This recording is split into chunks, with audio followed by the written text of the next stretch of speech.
Hi friends, welcome back to my channel. ನಾನು ಲಕ್ಷ್ಮಿ. ಇವತ್ತು ನನ್ನ ದಿನ ಒಂದು ಲೋಟ ಬಿಸಿನೀರಿಂದ ಶುರುವಾಯಿತು. ಬಿಸಿನೀರೆಲ್ಲ ಕುಡಿದಾದ್ಮೇಲೆ ನನ್ನ ಮಗನ ಲಂಚ್ ಬಾಕ್ಸ್ ರೆಡಿ ಮಾಡೋಣ ಅಂತ ಬಂದಿದ್ದೀನಿ. ಅವನ ಬಾಟಲ್ಗೆಲ್ಲ ಬಿಸಿನೀರೆಲ್ಲನೂ ಹಾಕಿ ಇವತ್ತು ಸಿಂಪಲ್ಲಾಗಿ, ಈಸಿಯಾಗಿ, ಸೂಪರ್ ಟೇಸ್ಟಿಯಾಗಿ, ದಿಢೀರಾಗಿ ರವೆ ದೋಸೆ ಮಾಡೋದ ಅಂತ ಅಂದ್ಕೊಂಡಿದ್ದೀನಿ. ಆ ರೆಸಿಪಿನ ನಿಮ್ಮ ಜೊತೆ ಶೇರ್ ಮಾಡ್ತೀನಿ. ಅದಕ್ಕೂ ಮುಂಚೆ ಈ ಪುಟಾಣಿ ರಂಗೋಲಿ ಡಿಸೈನ್ನ ನೋಡ್ಕೊಬನ್ನಿ.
ಬೆಳಗಿನ ತಿಂಡಿಗೆ ಅಂತ ಅಂದ್ಬಿಟ್ಟು ನಾನು ದಿಢೀರ್ ರವೆ ದೋಸೆನ ಮಾಡ್ತಾಯಿದ್ದೀನಿ. ಇಲ್ಲಿ ದಿಢೀರ್ ರವೆ ದೋಸೆ ಮಾಡೋಕ್ಕೆ ನಾನು 1 ಕಪ್ಪಷ್ಟು ಮೀಡಿಯಮ್ ರವೆನ ತೊಗೊಂಡಿದ್ದೀನಿ.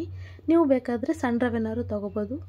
ಇಲ್ಲಿ ರವೆನ ನಾನು ಒಂದು ಮಿಕ್ಸಿಂಗ್ ಜಾರ್ಗೆ ಹಾಕೋತಾ ಇದ್ದೀನಿ. ಅದಾದಮೇಲೆ 1-2 ಸ್ಪೂನಷ್ಟು ಗೋಧಿ ಹಿಟ್ಟನ್ನ ಸೇರಿಸ್ಕೊಂಡು ನಾವು ಎಷ್ಟು ರವೆನ ತೊಗೊಂಡಿರ್ತೀವಿ ಅಷ್ಟು ಮೊಸರನ್ನ ಸೇರಿಸ್ಕೋಬೇಕು. ನಾನಿಲ್ಲಿ ಸೋಡಾ ಬಳಸ್ತಾ ಇಲ್ಲ, ಮೊಸರನ್ನೇ ಬಳಸ್ಬೋದು. ಹುಳಿ ಮೊಸರು ಇದ್ದರೆ ಚೆನ್ನಾಗಿ ಬರುತ್ತೆ ದೋಸೆ.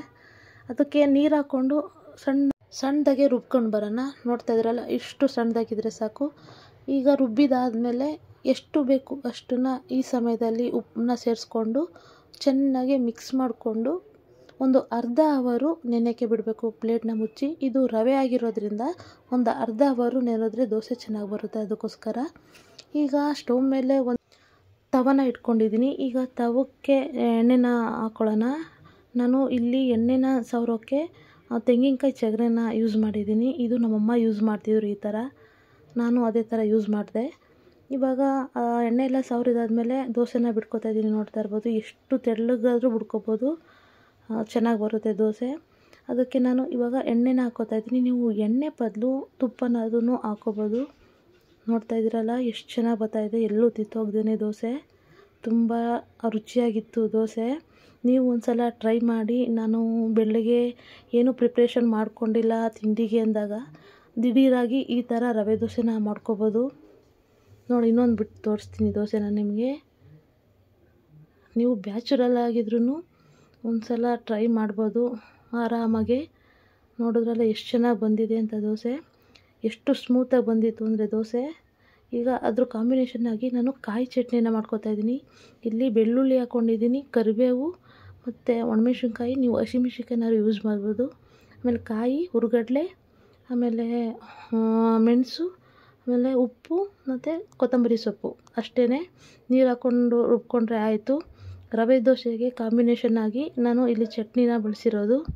ನೀವೊಂದು ಸಲ ಟ್ರೈ ಮಾಡಿ ನೋಡಿ ಎಷ್ಟು ಚೆನ್ನಾಗಿ ಬಂದಿತ್ತು ಅಂದ್ಬಿಟ್ಟು. ಎಷ್ಟು ಸ್ಮೂತಾಗಿ ಬಂದಿತ್ತು ಅಂತಂದರೆ ತುಂಬಾ ಸ್ಮೂತಾಗಿ ಬಂದಿತ್ತು. ನೋಡಿ, ಏನಾದ್ರು ಇಷ್ಟ ಆದರೆ ಸಬ್ಸ್ಕ್ರೈಬ್ ಮಾಡಿ, ಶೇರ್ ಮಾಡಿ, ಕಮೆಂಟ್ ಮಾಡಿ. Thank you for watching.